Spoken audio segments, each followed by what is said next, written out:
சோர்ந்து போகாதபடிக்கு எல்லாம் உற்சாகமாக உட்காரலாம். காரணம் இது தேவனுடைய வார்த்தை. கர்த்தர் இங்க சொல்றாரு, லூக்கா எழுதின சுவிசேஷம் 7ஆம் அதிகாரம் 1 வசனத்திலிருந்து வாசிக்கலாம். 1 வசனம் வாசிக்கலாம். அவர் தம்முடைய வார்த்தைகளை எல்லாம் ஜனங்களுடைய காதுகள் கேட்கும்படி சொல்லி முடித்த பின்பு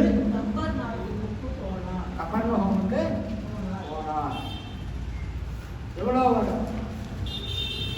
சம்பூர்ணமா சொல்லி முடிச்சிட்டாரு.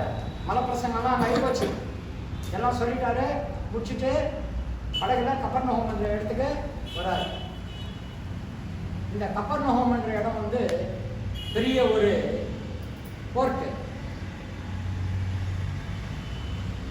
இந்த ஸ்டீமருக்கும் படகுக்கும் கப்பலுக்கும் இதெல்லாம் வந்து நின்று ஒரு வியாபார ஸ்தலம். அந்த மாதிரி ஒரு ஸ்தலத்துக்கு அவர் உள்ள வரார். அவர் உள்ள வர்றப்போ 2வது வசனம் படிக்கும். அங்க 100க்கு அதிபதியாகிய ஒருவனுக்கு பிரியமான வேலைக்காரன் வியாதிப்பட்டு மரண அவஸ்தையா இருந்தான். பாருங்க, 100க்கு அதிபதினா நம்ம இத்தனை என்ன நினைச்சிருந்தோம்? என்ன சொல்லுங்க பாருங்க.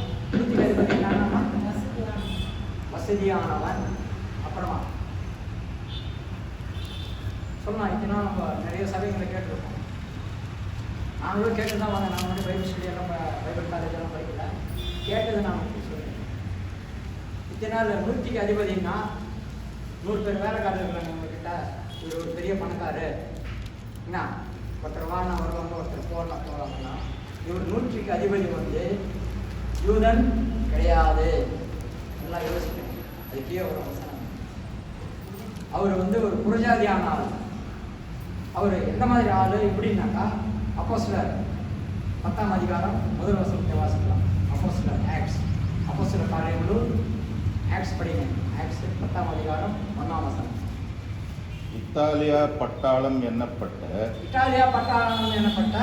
பட்டாளத்திலே 100க்கு அதிபதியாகிய கொர்நேலியு என்னும் பேர் கொண்ட ஒரு மனுஷன் செசரியா பட்டணத்திலே இருந்தான்.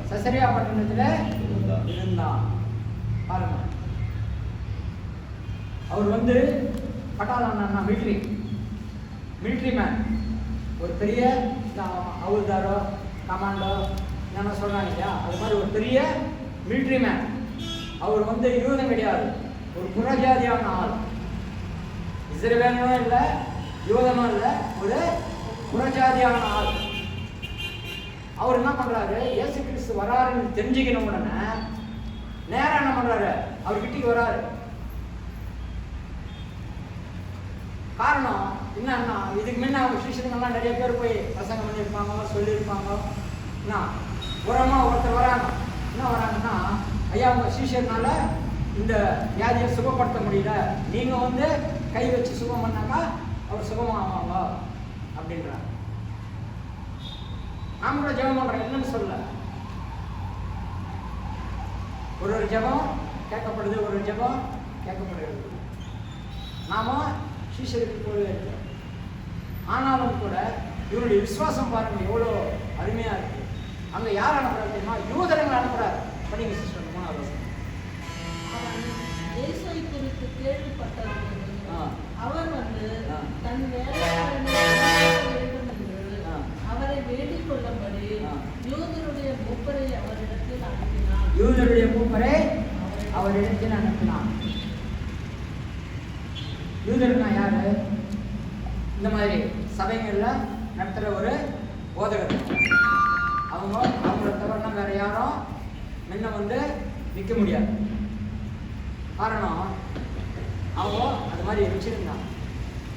அந்த மாதிரி இருக்கிற ஒரு ஆளை வந்து இயேசு கிறிஸ்து கிட்ட அனுப்புறாரு. என்ன ஐயா, நீங்க போய் சொல்லுங்க, நீங்க ஏன்னா நீங்க வந்து போதகர், யூதர் தேவனுடைய 10 கட்டளை நல்லா தெரிஞ்சுக்கணுங்க. என்ன உங்களுக்கு அவரை பற்றி எல்லாம் நல்லா தெரியும். நான் புறஜாதியான ஆள், எனக்கு அதை பற்றியெல்லாம் தெரியாது. ஒருவேளை நீங்கள் போய் சொன்னீங்கன்னாக்கா அவர் வராரு என்ன அப்படின்ட்டு நீங்கள் போய் இது மாதிரி ஒருத்தர் இருக்கிறாரு, அவர் வீட்டுக்கு நீங்கள் வாங்க, அவங்க வீட்டில் ஒரு வேலைக்காரருக்கு இது மாதிரி உடம்பு நல்ல பாதிக்கப்பட்டிருக்குது, நீங்கள் வந்து கை வச்சு சுகம் பண்ணுங்க அப்படின்னு வேண்டிக்கிறதுக்கு யார் அனுப்புறாரு? யூதர்கள் அனுப்புறாரு. நாம கூட ஃபர்ஸ்ட் யார்கிட்ட போறோம்?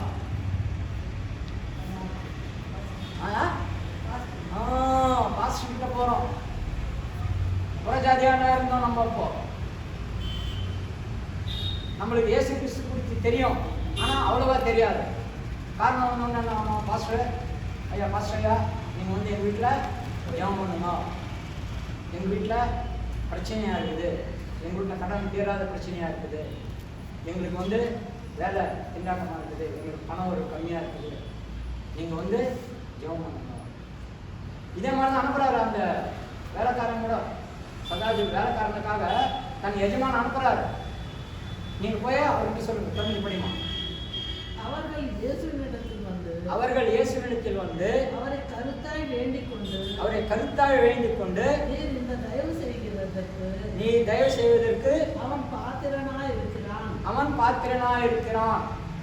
பாருங்க, நீங்க வந்து கரெக்டா அவங்ககிட்ட வேண்டிக்கினாங்க, ஐயா இது மாதிரி ஒரு ஆள் இருக்கிறாரு, அவர் வந்து அவங்க வேலைக்காரன் இந்த மாதிரி நடுமையில ஒரு சூழ்நிலையில் இருக்கிறான், நீங்க வந்து அவரை அந்த வேலைக்காரனை சுகம் பண்ணணும்னு கருத்தா வேண்டிக்கிறாங்க. நம்ம சொல்லுவோம், ஐயா எங்களுக்காக கொஞ்சம் உறக்கமா ஜெபம் பண்ணுவோம், ஜெபத்துல உறக்கமா ஜெபம் பண்ணணும் சொல்லியிருக்கிறோமா இல்லையா? நிறைய இடத்துல சொல்லியிருக்கிறோம், ஐயா எங்களுக்காக கொஞ்சம் உறக்கமா ஜெபம் பண்ணணும். அந்த மாதிரி ஒரு இடத்துல அவர் வராரு பாருங்க. அந்த கேட்கிறப்போ அவர் வந்து அதிக படிக்க சொல்றார்.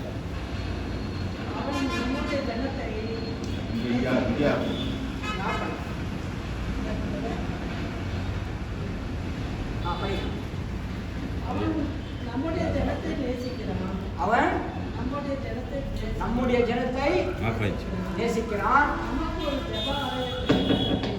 நமக்கு ஒரு ஜெபாலயத்தை கட்டினான் என்றார்கள். பாருங்க, புறஜாதியான ஆளு ஒரு ஆலயத்தை கட்டி நீங்க ஜெபம் பண்ணுங்க அப்படின்னு அவங்களுக்கு கொடுத்துருக்கிறார். யூதன் இல்லை, இஸ்ரவேலனும் இல்லை, புறஜாதியான ஆள். ஆண்டவர் மேலே எவ்வளவு விசுவாசம் இருக்குது பாருங்க அவருக்கு. இது கூட இந்த பில்டிங்கு யார் பில்டிங்கும் நம்மளுக்கு தெரியாது, ஆனாலும் கூட அவங்க ஜெபம் பண்ணுறதுக்கு ஒரு இடத்த கொடுத்துருக்குறாங்க. அவர் சொல்கிறாராம், இதே நான் சொல்லுவேன், நீங்கள் வந்து இங்கே ஜெபம் பண்ணால் நாங்கள் சந்தோஷமாக இருக்கணும். எவ்வளோ பெரிய ஒரு சத்தியம் பாரு. ஒரு ஜாதியான ஆள் நாம் எங்கே தேடுறோன்னா, ஃபஸ்ட்டு எதுனா ஒரு சின்ன ப்ராப்ளம் எதுனா வந்துச்சுனாக்கா போலீஸ் ஸ்டேஷன் தேடுறோம். எங்கே தேடுறோம் சொல்லலாம், தெரியும், எல்லாருக்கும் வாய் இருக்குது சொல்லலாம். எனக்கு தெரியாது கூட எதனா சொன்னால் நான் கற்றுக்குவேன். பிரச்சனை எதுனா வந்து என்ன பண்ணுறோம், எங்கே போகிறோமா? போலீஸ் ஸ்டேஷன் தேடுறோம். வியாதி வந்தால் எங்கே போகிறோம்? ஹாஸ்பிட்டல். எந்த ஹாஸ்பிட்டலில்? மனோகர் ரெட்டி ஹாஸ்பிட்டலா? அங்கே வேணாப்பா, அப்போலோக்கு போகலாம், சிஎம்சிக்கு போகலாம்.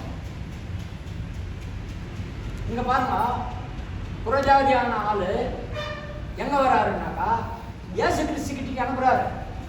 எங்கே அனுப்புகிறாரு? இயேசு கிறிஸ்துக்கிட்ட அனுப்புகிறாரு. ஐயா உங்கள் சீசருங்கெல்லாம் வராங்க போகிறாங்க ஜெபம் பண்ணுறாங்க, இங்கே வியாதி குணமாகலை, இங்கே வந்து பேய்கள் துரத்தப்படல, இங்கே பிரச்சனையும் அப்படியே தான் இருக்குது. ஆனால் கூட நீங்கள் வாங்க, நீங்கள் வந்து ஒரு வார்த்தை அதை கேட்பீங்க சிஸ்டர். அப்பொழுது இயேசு அவர்களுடனே கூட போனார். அப்பொழுது படிங்க சிஸ்டர், தமிழ்ல. அவர்களுடனே கூட போனார். அவர்களோட போனார். வீட்டுக்கு சமீபமாக வந்துட்டாரு. நூற்றுக்கு அதிபதி தன் சிநேகிதரை நோக்கி நீங்கள் அவரிடத்தில் போய் நீங்க அவங்க இடத்துல போய் ஆண்டவரே ஆண்டவரே நீர் வருத்தப்பட வேண்டாம், நீ வருத்தப்பட வேண்டாம். நீ என் வீட்டு வாசலுக்குள் நீ என் வீட்டு வாசலுக்குள் பிரவேசிக்க நான் பாத்திரன் அல்ல. நான் பாத்திரன் அல்ல. எவ்வளோ பெரிய ஆள் அவரு. ஒரு ஆலயத்தை கட்டி கொடுத்துருக்கிறாரு. ஜப வீடு ஒன்று கட்டி ஜப வீடு ஆலயம் ஜப வீடு கட்டி கொடுத்துருக்கிறாரு. என்ன மிலிட்ரியில் இருக்கிறாரு. அவருக்கு கீழே ஒரு 100 பேர் வேலை செய்கிறாங்க. அவர் 100 பேர் கமாண்ட் பண்ணுறாரு. அவ்வளோ ஒரு பெரிய ஆள், ஒரு நல்ல செல்வந்தன், புறஜாதியான ஆள். ஆனால் இயேசு வர்றதை பார்த்துட்டு, வீட்டுக்கு வர்றதை பார்த்துட்டு வர்றா சொல்ல நேராக போயிட்டு, ஐயா நீங்கள் என் வீட்டுக்குள்ள வர்றதுக்கு இருக்க அருகதே இல்லை. பாருங்க அவர் எவ்வளோ தாழ்மை, ஹம்பிள்னஸ் பாருங்க. அந்த தாழ்மையை பார்க்குறப்போ அதுதான் இரக்கம், மனதுருக்கம் எல்லாம் இருக்கணும் மனுஷனுக்கு. இந்த 30 வருஷ காலத்தில் நாங்கள் எப்படி ஓட்டணுன்னே எங்களுக்கு தெரியல, எப்படி நடந்துச்சுன்னே தெரியல. நடந்துச்சு. காரணம் பொறுமை. தாயத்துக்கு ஒருத்தரோட அந்த அம்மா சொன்னாங்களா, சரி. நான் சொன்னேன்னா அந்த அம்மா சரி. இதுதான் வாழ்க்கை. அந்த வர்றப்போ அவர் சொல்றாரு, ஐயா நான் வீட்டுக்கு நீங்க என் வீட்டுக்கு வர்றது எங்களுக்கு என்ன இல்லை, அருகதே இல்லை, நான் அதுக்கு பாத்திரம் இல்லை. ஆனாலும் கூட அவர் என்ன சொல்றாரு, கேவசம் நான் உம்மிடத்தில் வரவும் வரவும் என்னை பாத்திரனாக எண்ணவில்லை. என்னை தாய்த்தனாக பாத்திரனாக எண்ணவில்லை. ஒரு வார்த்தை மாத்திரம் சொல்லும். ஒரு வார்த்தை மாத்திரம் சொல்லும். இங்கதான் இருக்கிறதே. நீங்க என் வீட்டுக்கு வர்றதுக்கு நான் எனக்கு என்ன இல்லை, அருகதை கிடையாது.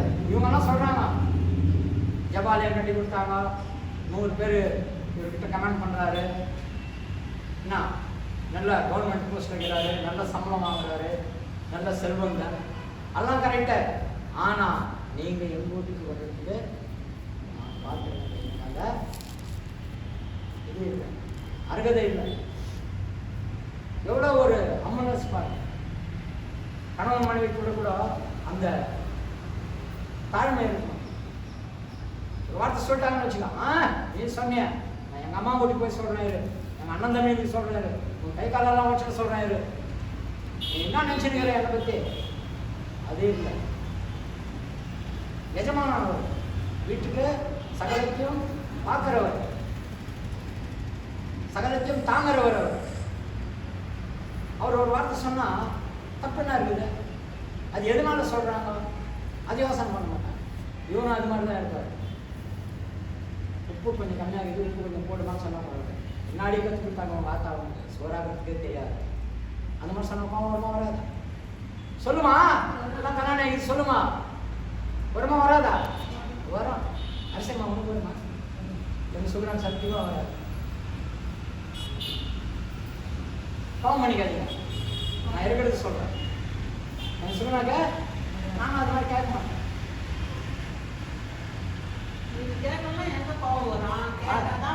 அதுதான் நான் சொல்றேன், அது தகுந்த மாதிரி நடந்துக்கிறாங்கல்ல, அதுதான் மெயின். அது ஏன் கேட்கறாங்க, ஏன் கேட்கறாங்கன்னு சொல்றீங்க.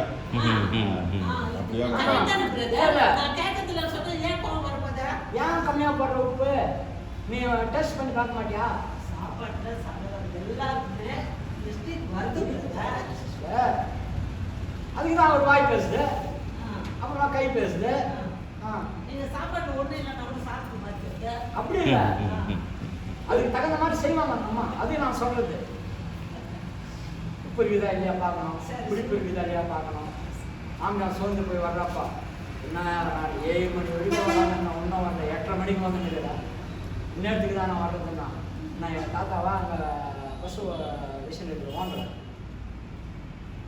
சீக்கிரமாக கூப்பிட்டான் போயிட்டு. அவர் டைமுக்கு தான் என்னை விடுவார். இவர் கூட இருக்கிறாரு பிரதரு, 5:30 மணி வரைக்கும், 5 மணிக்கெல்லாம் ஆஃபீஸ் முடிச்சிடுறாங்க கரெக்டாக. அந்த அம்மாவுக்கும் தெரியும் 5 மணிக்கு முடிச்சிடுறாங்க. சரி ஒரு வேலை 6 மணி நேரம் ஜாஸ்தி ஆகுதுனாங்கன்னு வச்சுக்கோ, 5 மணிக்கே முடிச்சுட்டு 6:30 மணி வரைக்கும் எங்க என்ன பண்ணிட்டு இருந்தேன். நான் வர சொன்னேன், டாக்டர் வீட்டுக்கு போனேன், நீங்க வரலையே. வர்றப்ப டிராஃபிக் ஜாம் இருக்கலாம், இல்லை பெட்ரோல் ஆகி போய் நின்று போயிருக்கலாம், இல்லை ஒரு வேளை பஞ்சர் ஆகி போய் நின்று போயிருக்கலாம், இல்லை அவங்க மேல் அதிகாரி கொஞ்ச நேரம் இரு, கொஞ்ச நேரம் நின்றுட்டு போன்னு சொல்லியிருக்கலாம். ஏன்னா சம்பளம் கொடுக்குறாரு அவர், கொஞ்ச நேரம் எழுன்னு சொல்லியிருக்கலாம். ராஜா கூட பெயிண்ட் வேலை செய்கிறாரு, 5 மணிக்கெல்லாம் இருட்டு ஆகி போகுது, அந்நேரத்துக்கு ஒருத்தன் ஓடாரான், வா சாயங்காலத்துக்கு வண்டி போகணும் வா, என்ன நமக்கு வாங்க கொஞ்சம் ஃப்ரெண்ட் வரைக்கும் அனுப்பிச்சு கொடுத்துட்டு வா அப்படின்னா ஒரு போயிடுச்சுன்னு வச்சுக்கோ, என்ன 5 மணிக்கு போயிடுச்சு வேலை, நான் ஃபோன் பண்ணேன் வரேன்னு சொன்னேன், இவருன்னு சொல்லிட்டுருப்பாரு, நான் பரப்பு வரேன், பரப்பு வர்றப்போ எதிர்க்கு வர்றப்போ நம்ம வண்டி எடுத்துக்கணும், அந்நேரத்துக்கு ஆட்டோவோ 2 வீலரோ ஏதோ ஒன்று எடுத்துகிட்டு வந்து என்ன பண்ணுவார், நான் அர்ஜென்ட்டுனா வீட்டில் தெரிஞ்சா கற்றுவாங்கண்ணா, டச் ஆகி போயிடுச்சுண்ணா வண்டியை, இது கொஞ்சம் பட்டி பார்த்து பெயிண்ட் அடிச்சு கொடுத்தேன், நான் எவ்வளோ கேட்குறது. இவரு என்ன நினைப்பாரு, ஏதோ ஒரு 200 ரூபா வருது இல்லையா, 200 ரூபா வந்துச்சுனாக்கா நான் ஏதோ பொண்டாட்டிக்கு ஒரு பூவோ ஸ்வீட்டோ மிச்சரோ எதனா ஒன்று வாங்கிட்டு போகலாம் அவர் ஐடியா இருக்கும். இங்கே இந்த அம்மா இல்லை, இப்படி தூக்கி போட இப்படி கட்டிக்கினேன் இப்படி சொருவின்னு என்ன பண்ண தெரியுமா, 5 மணிக்கே வரேன்னு ஃபோன் பண்ண இருக்குது, இன்னத்துக்கு வந்து நிற்கிறியா எங்க போய் இதுதானா இருக்கும், கணவன் மேல காட்டுறது இருக்குமா, இதுதானா, இதுதான அன்பு. மனைவியை எப்படி நேசிக்கணுமோ கணவன் அப்படி நேசிக்கணும், கணவன் எப்படி நேசிக்கிறாரோ மனைவியும் அப்படி